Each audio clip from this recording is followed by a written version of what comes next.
রাজ্যে ভোটের মুখে ইডির কোমর ভাঙা কোপ। প্রথমে আইপ্যাকের অন্যতম ডিরেক্টর ভিনেশ চান্ডেলকে গ্রেপ্তার, আর এবার আইপ্যাক কর্তা প্রতীক জৈনের স্ত্রী এবং ভাইকে ইডির তলব। তৃণমূলের চাকে কি ইডির ঢেলা? চাপে শাসক শিবির। বিস্তারিত দেখুন। বাংলায় ভোটের আবহে ফের সক্রিয় এনফোর্সমেন্ট ডিরেক্টরেট। ভোট কুশলী সংস্থা আইপ্যাকের অন্যতম কর্তা প্রতীক জৈনের স্ত্রী বারবি জৈনকে তলব করল কেন্দ্রীয় তদন্তকারী সংস্থা। তলব করা হয়েছে তার ভাই পুলকিত জৈনকেও। সোমবার রাতেই আইপ্যাকের অন্যতম ডিরেক্টরেট ভিনেশ চান্ডেলকে গ্রেপ্তার করে এনফোর্সমেন্ট ডিরেক্টরেট।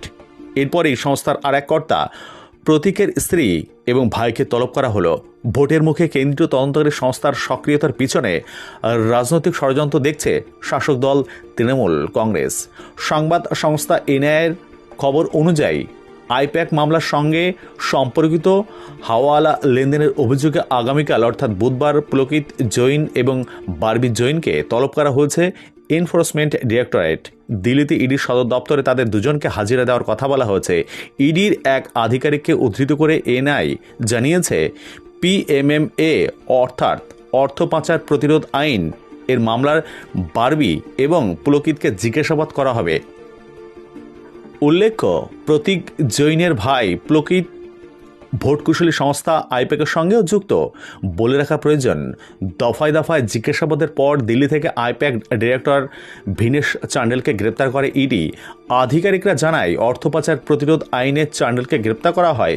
এরপর রাতেই তাকে পাতিয়ালা হাউস কোর্টে পেশ করে 10 দিনের হেফাজত নিয়েছে ইডি। আইপ্যাক রাজ্য শাসক দল তৃণমূল কংগ্রেসের রাজনৈতিক পরামর্শদাতা সংস্থা। বিধানসভা ভোটের দিন 10 আগে তাই সংস্থার ডিরেক্টরের এই গ্রেপ্তারির খবরে ষড়যন্ত্র দেখছে শাসক শিবির। এই নিয়ে সোমবার রাতেই সোশ্যাল মিডিয়ায় পোস্ট করে কার্যত ফুঁসে উঠেছেন তৃণমূলের সর্বভারতীয় সাধারণ সম্পাদক অভিষেক বন্দ্যোপাধ্যায়। তার মতে, ইডির এই পদক্ষেপে স্পষ্ট বার্তা, যদি বিরোধী পক্ষে কাজ করেন তাহলে পরবর্তী টার্গেট আপনি। সত্যি কি তাই? আপনি কি মনে করছেন? অবশ্যই কমেন্ট করবেন কমেন্ট বক্সে।